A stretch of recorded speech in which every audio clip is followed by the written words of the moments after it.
Assalamualaikum warahmatullahi wabarakatuh.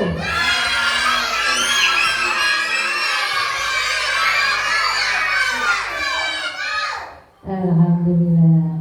Apa kabar anak-anak hari ini? Alhamdulillah, luar biasa. Ya, alhamdulillah. Anak-anakku sekalian, Bunda Paut di sini mau bercerita. Mau mendengarkan apa tidak? Iya, terima kasih. Kita berada di desa mana? Desa mana? Iya, kita bertempat tinggal di desa Semampir Rejo. Nah, kali ini Bunda Paut akan membacakan sebuah cerita tentang legenda asal-usul desa Semampirrejo. Nah, dengarkan anak-anak ya. Pada zaman dahulu, pada masa kerajaan Majapahit, di bawah pimpinan Raja Brawijaya, daerah Lamongan Selatan ini sangat terkenal dengan tanahnya yang subur makmur, orangnya yang ramah, baik hati, dan pemuda-pemudinya yang tampan dan cantik seperti kalian semua. Alkisah, ada seorang pemuda yang tampan sekali di daerah timurnya Dusun Kedung. Nah, desa itu juga belum ada namanya. Pemuda itu bernama Joko Sodo. Ada yang kenal? Joko Sodo. Joko Sodo ini terkenal ketampanannya dan mempunyai hewan kesayangan. Apa ini? Iya, yaitu seekor harimau. Iya, harimau di hutan. Kegagahan dan ketampanannya ini terkenal sampai wilayah Kediri, sehingga ada seorang wanita yang cantik jatuh hati pada Joko Sodo. Maka berangkatlah ia dari Kediri menuju desa pemuda itu dengan niat yang tulus dan dandanannya yang menawan serta memakai selendang kuning semakin menambah kecantikan wanita itu. Selama perjalanan, banyak pemuda yang jatuh hati pada wanita ini. Tetapi wanita ini yang bernama Dewi Roro Kuning tidak peduli pada godaan para lelaki. Tujuannya hanya satu, yaitu bertemu dengan Joko Sodo. Wanita ini cantiknya luar biasa, tetapi hatinya hanya tertambat pada Joko Sodo, seorang pemuda yang tampan dari wilayah timurnya Dusun Kedung. Di lain sisi, Joko Sodo begitu giat bekerja. Kemanapun dia pergi, diikuti oleh hewan peliharaannya. Ayo, masih ingat apa hewan peliharaannya? Harimau. Harimau bisa juga disebut apa? Macan. Ya, benar sekali. Ya. Macannya ini suka menggoda Joko Sodo. Seperti kalau kita punya kucing. Tahu kucing?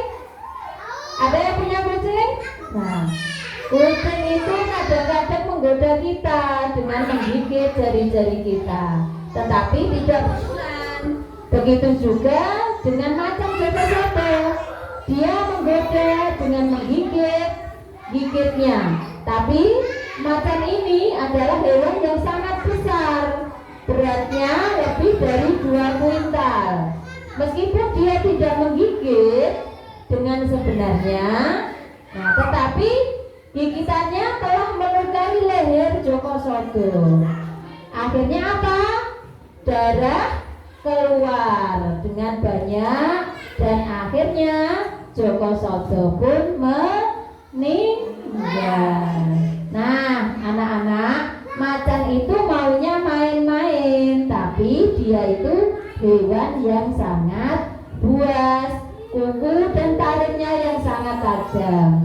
Oleh karena itu jangan suka bermain-main yang berlebihan.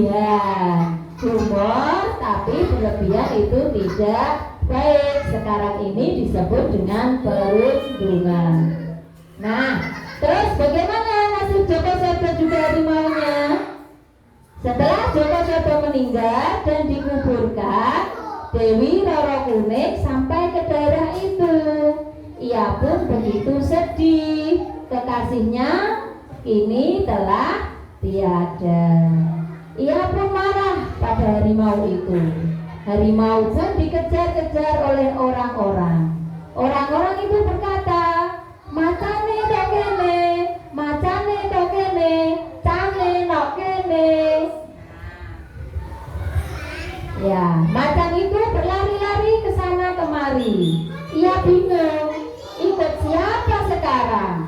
Maka sejak saat itu daerah itu disebut Cane.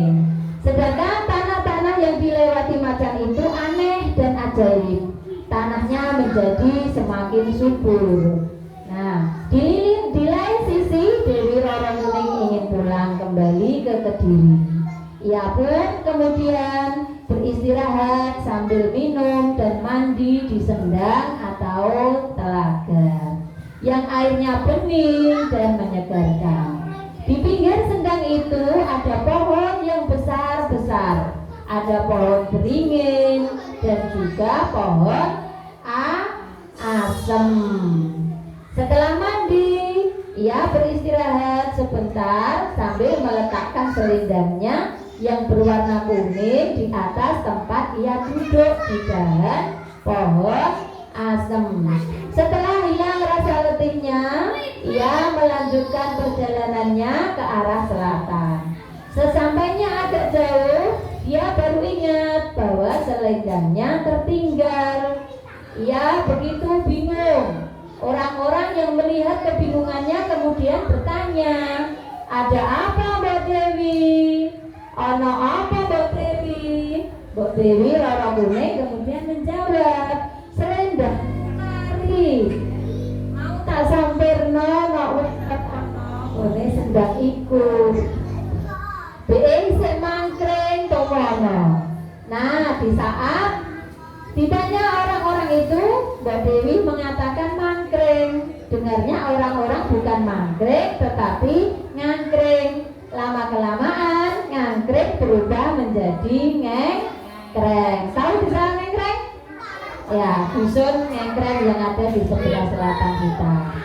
Dan tempat selendang yang disampaikan di pohon asem dinamai semampir. Karena Mbak Dewi hanya mampir atau istirahat dengan meletakkan selendangnya. Istilahnya semampir. Nah, mulai saat itu daerah itu dinamai Semampir. Mengapa kok ada kata rejo?